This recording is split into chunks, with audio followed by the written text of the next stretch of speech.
Bismillahirrahmanirrahim. Assalamualaikum warahmatullahi wabarakatuh. Mohon izin Bapak Agung Riyadi Eskom Mkom. Perkenalkan, nama saya Sevan Dukusuma dari kelas IF 304 Prodi PJJ S1 Informatika. Pada kesempatan kali ini saya akan mempresentasikan hasil dari tugas UAS saya yang berjudul Implementasi Enskripsi AES pada Komunikasi Data ISP32 untuk Keamanan IoT. Pengenalan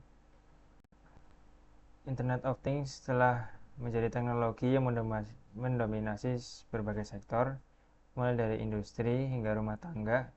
Internet of Things merupakan sebuah konsep di mana suatu benda atau objek ditanamkan teknologi-teknologi seperti sensor dan software dengan tujuan untuk berkomunikasi, mengendalikan, menghubungkan, dan juga bertukar data melalui perangkat lain selama masih terhubung ke internet. ESP32 adalah salah satu contoh microcontroller yang dapat digunakan dalam pengaplikasian IoT. Pengaplikasian IoT pada microcontroller ini dapat digunakan sebagai sarana pertukaran data atau pengiriman data. Namun, pertukaran data antara perangkat IoT dan server seringkali rentan terhadap serangan cyber seperti eavesdropping, spoofing, dan man-in-the-middle attacks. Oleh karena itu, keamanan data menjadi aspek penting yang harus diperhatikan dalam pengembangan sistem IoT. Salah satu solusi untuk meningkatkan keamanan data adalah dengan menggunakan kriptografi. Kriptografi adalah sebuah teknik perlindungan terhadap informasi dan komunikasi melalui penggunaan kode sehingga hanya dapat dibaca dan diproses oleh orang yang berwenang. Penerapan kriptografi pada microcontroller harus ringan dan juga dapat berjalan dengan baik pada microcontroller, terutama microcontroller ESP32. Algoritma AES mempunyai waktu eksekusi yang relatif lebih cepat dan penggunaan memori yang relatif kecil. Advanced Encryption Standard AES adalah yang disingkat AES adalah algoritma enkripsi simetris yang banyak digunakan karena kecepatan dan keamanannya. Metodologi dimulai dari perancangan sistem, pemilihan perangkat keras ESP32 sebagai microcontroller utama yang akan mengirimkan data terenskripsi, komputer dengan Python untuk server yang bertujuan menerima dan mengenkripsi data. Lalu ada Arduino IDE atau platform I/O pada plugin di software VS Code. Untuk Python, pastikan Python sudah terinstall di komputer kita. Dan juga jaringan WiFi. ESP32 dan komputer yang akan kita gunakan harus terhubung ke jaringan WiFi yang sama. Untuk library dan framework yang dibutuhkan, yang pertama pada ESP32 dibutuhkan library AES yang di-develop oleh Sukulent. Lalu ada pada Python, library yang dibutuhkan yaitu Plectrodome untuk AES. Lalu dibutuhkan juga framework Flash yang digunakan pada bahasa pemrograman Python. Pemrograman menggunakan bahasa C++ untuk ESP32 dan juga Python untuk servernya. Lalu tahap coding yang pertama yaitu pada ESP32 untuk enskripsi AES. Diharapkan nanti akan dapat menambahkan PKCS7 padding ke plain text, mengenkripsi data dengan AES128ECB, dan juga menghapus padding setelah deskripsi.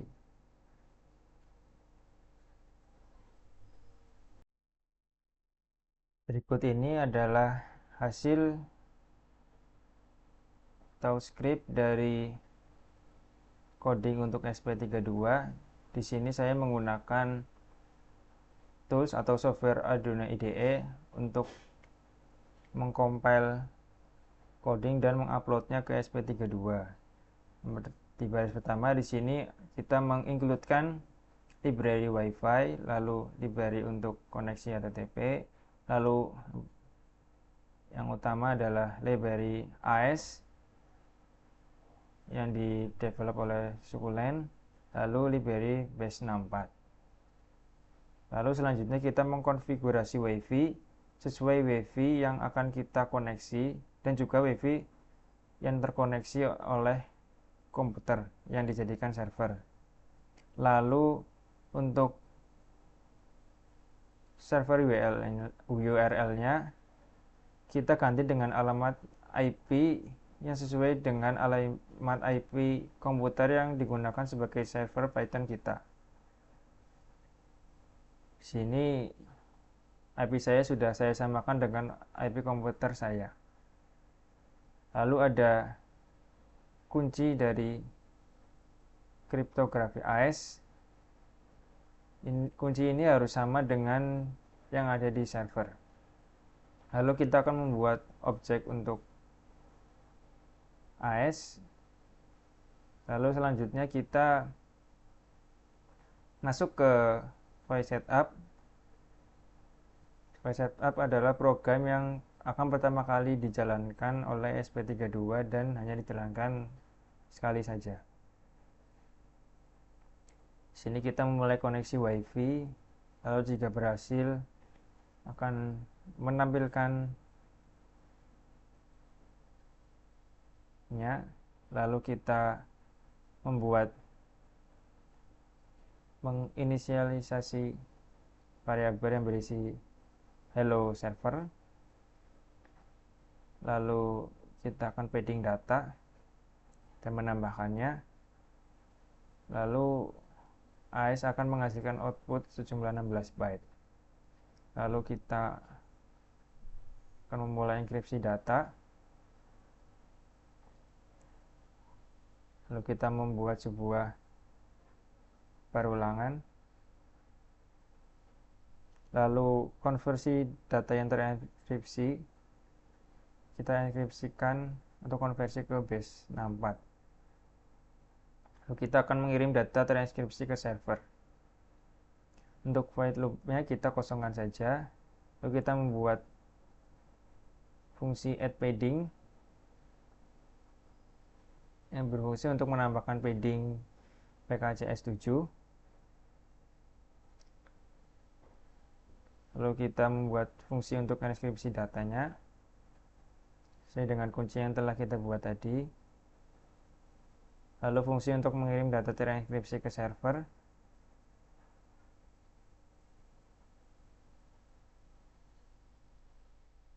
Demikian berikut untuk program atau coding dari SP32-nya.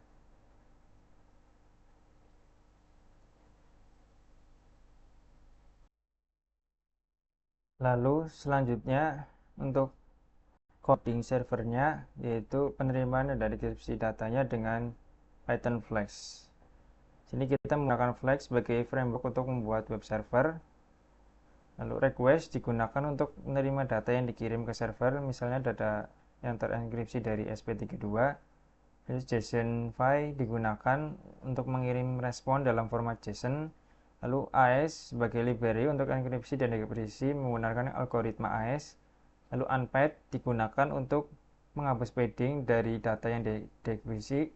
Lalu base64 digunakan untuk mengkonversi data antara format binary dan teks base64. Server Python akan menerima data terenkripsi dari SP32, lalu mendeskripsinya dan mengirim respon kembali ke SP32. Lalu server menggunakan algoritma AES dengan mode ECB untuk dekripsinya. Data terenkripsi dikirim dalam format base64 dan didekripsi menjadi teks asli. Berikut akan saya tampilkan untuk program atau coding dari server Python-nya. Di sini adalah program atau kode untuk server Python-nya. Yang pertama kita ambil library Flask, lalu kita import Flask request dan JSON file. lalu juga kita ambil library CryptoJibber, lalu kita import algoritma AES-nya, lalu kita ambil library CryptoUtilPadding, lalu kita mengimport unpaid-nya, lalu kita juga mengimport base64. Di sini jangan lupa kunci AES harus sama dengan SP32.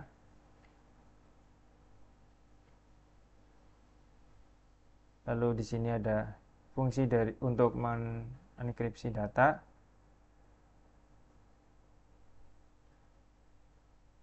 Lalu untuk root-nya jangan lupa kita menggunakan /API dengan metode post.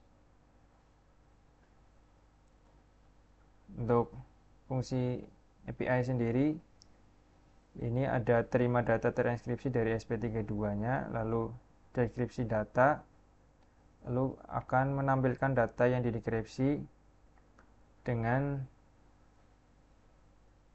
isi string descripted data.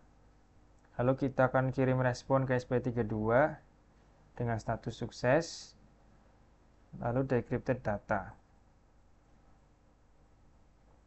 Berikut untuk coding atau program dari server Python-nya.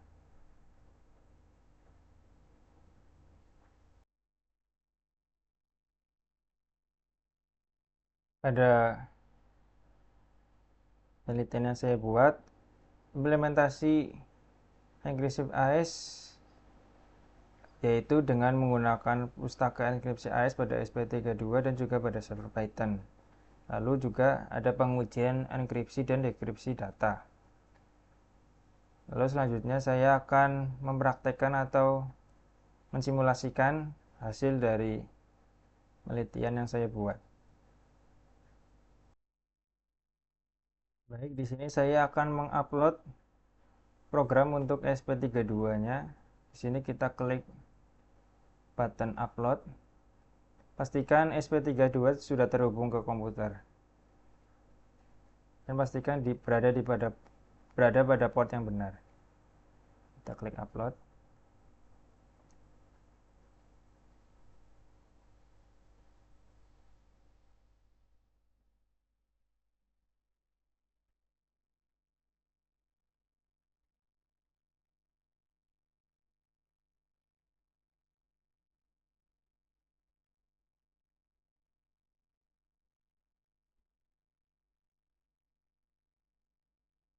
Di sini sedang terjadi proses upload data atau program ke SP32.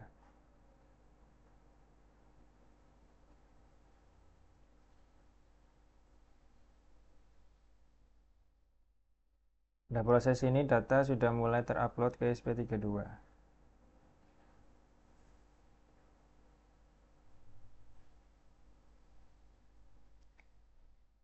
Oke, program sudah selesai terupload ke SP32. Sekarang kita restart dulu SP32-nya. Sudah terhubung ke WiFi tapi belum terhubung ke server Python karena kita belum menyalakan server Python-nya. Sini terjadi error -1. Kita akan coba koneksi ke server Python-nya. Kita pertama buka command prompt, lalu kita buka direktori dari file server Python yang sudah kita buat tadi. Kita klik kanan saja, copy address, lalu kita tempelkan ke command prompt, lalu kita masuk ke direktorinya. Baik, oke. Jangan lupa untuk mengecek apakah Python kita sudah terinstall di komputer kita. Kita bisa ngecek dengan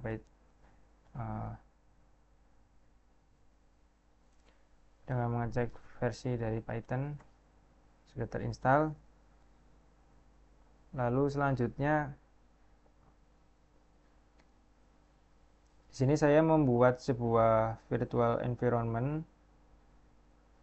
Untuk langkah-langkah membuat virtual environment bisa kita lakukan dengan script Python, lalu -m v lalu vnv kembali. Karena saya sudah membuat virtual environment, kita langsung saja aktifkan virtual environment-nya, yaitu dengan mengetikkan /script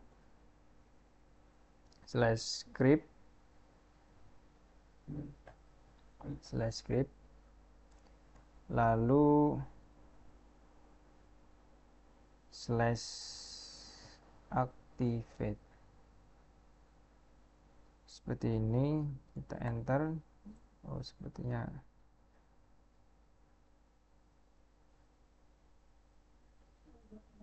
ada masalah, terbalik, mohon maaf karena slide-nya terbalik.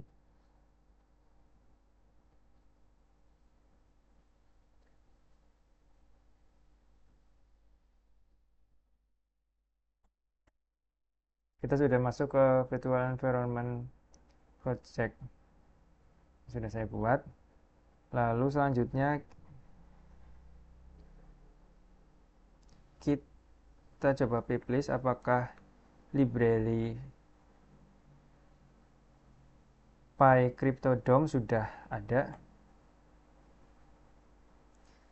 Bisa kita lihat library dari Flash dan PyCryptodome sudah terinstall.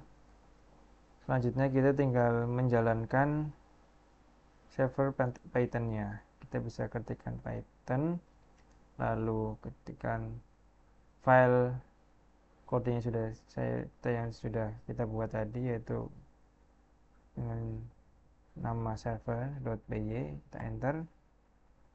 Lalu sudah running servernya. Lalu kita kembali ke Arduino IDE. Kita coba restart kembali untuk memulai koneksi kembali dengan server Python. Nah, seperti kita lihat, SP32 berhasil terhubung ke server Python dan berhasil mengirimkan data yang terenkripsi dan juga terdekripsi. Di sini juga server Python berhasil melakukan komunikasi dengan SP32 dan melakukan pertukaran data yang terenkripsi oleh algoritma AES.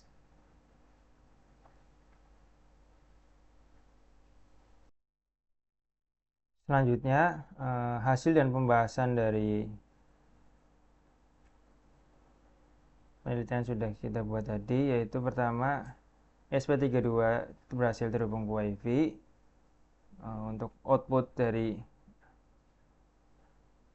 SP32 ini sendiri, yaitu artinya SP32 berhasil terhubung ke jaringan WiFi. Ini menunjukkan bahwa SP32 telah terhubung ke jaringan WiFi yang sudah kita tentukan. Lalu di sini outputnya ada data terenkripsi dengan kode berikut. Artinya data ini telah terenkripsi menggunakan algoritma AES dalam format hex. Data asli plain text yang berisi hello server dienkripsi menjadi kode berikut dalam format hex. Format hex adalah representasi dari data biner dalam bentuk hexadesimal. Setiap dua karakter hex mewakili 1 byte data.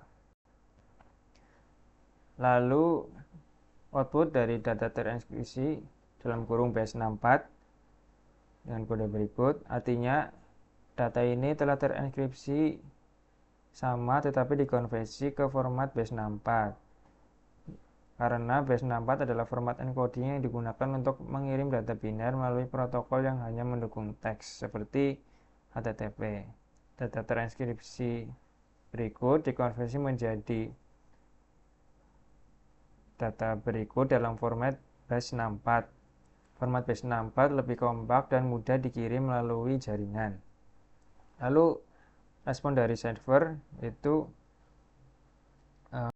data terdekripsi hello server statusnya sukses. Artinya, data ini telah direspon oleh server Python setelah menerima dan menenkripsi data. Server Python menerima data terenkripsi dalam format base64. Lalu hasil dari output yang tampil di server Python menenkripsi data tersebut menggunakan algoritma AES yang sama dengan SP32. Hasil dekripsi adalah data asli atau plain text yang berisi hello server.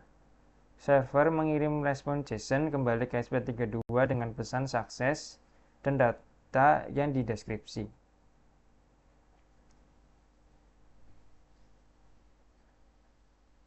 Hasilnya keberhasilan enkripsi dan dekripsi.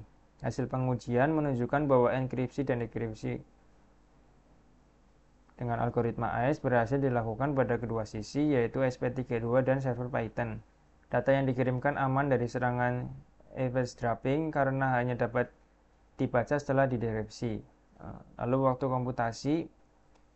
waktu yang dibutuhkan untuk enkripsi dan dekripsi relatif singkat dengan rata-rata 5-10 mikrosecond pada SP32 dan 2-5 mikrosecond pada server Python untuk pesan yang berukuran kecil. Hal ini menunjukkan bahwa algoritma AES tidak menimbulkan overhead komputasi yang signifikan. Untuk keterbatasannya, meskipun efektif, implementasi algoritma AES pada SP32 dan server Python memiliki keterbatasan dalam hal kecepatan pemrosesan untuk data yang berukuran besar. Selain itu, manajemen kunci enkripsi masih perlu ditingkatkan untuk menghindari risiko kebocoran kunci.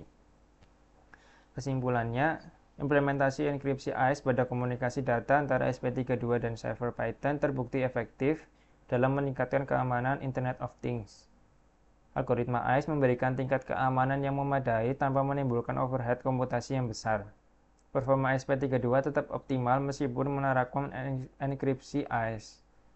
Penelitian ini membuktikan bahwa kombinasi SP32 dan server Python dengan enkripsi AES dapat menjadi solusi keamanan yang handal untuk aplikasi Internet of Things. Demikian presentasi dari saya. Kurang dan lebihnya mohon maaf.